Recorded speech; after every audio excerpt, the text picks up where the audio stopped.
You'll be excused to think that this is a church, but as is the case across the UK, we've took it over. It's now actually a mosque, a masjid. Christianity is depleting, atheism is unfulfilling, Islam is here and it's here to stay for you. So carry on making those churches for us, keep them empty. We'll buy them in a few years' time and we'll make them into a mosque. For decades in Britain, interest in church was so low, thousands of historic church buildings were abandoned, turned into bars, skate parks, and even mosques. And in this officially Christian nation where the king is prayed over and anointed with oil by an archbishop, a poll showed that most British Christians experience hostility and ridicule for their faith. An Army veteran last year was convicted for a thought crime, his private prayer, and residents living near abortion clinics have been warned about praying inside their own homes. A public stand for Christ here could easily cost you your job or your career. In officially Christian Britain today, it is Bible-believing Christians who are the outsiders. They're the ones who are expected to keep silent and not offend others. The Rushmore Borough Council west of London even proposed criminalizing public Christian prayer, singing, and evangelism in the towns of Aldershot and Farnborough, before an intervention by Christian Legal Center attorney Michael Phillips temporarily halted the move. And so when I read over this proposal, it was literally banning almost everything, to ban amplification, to ban singing, to ban street preaching if it is hostile towards people with protected characteristics. It means the decimation of free speech.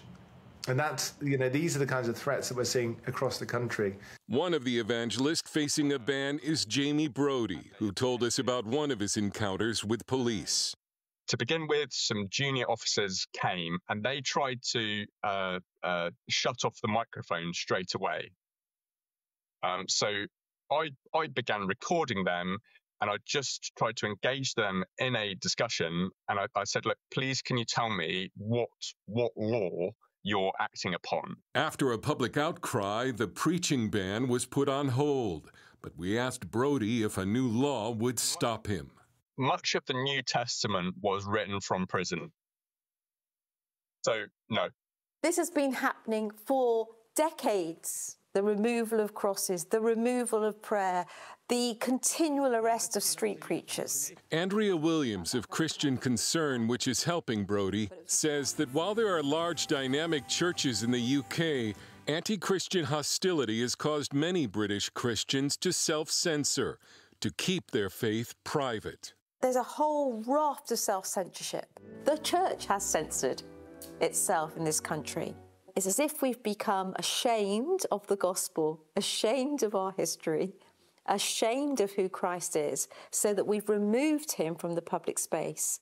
Now, suddenly, after decades of both religious apathy and secular opposition, British newspapers are beginning to use the word revival. Churches reported record attendance on Easter, and more British young men are going to church.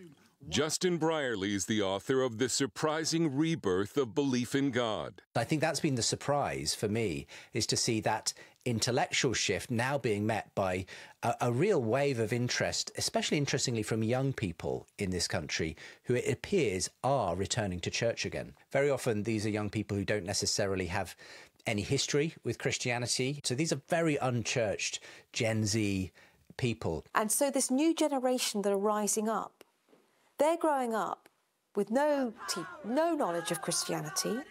That's why the young Christians, this new wave of Christians, are generally quite radical.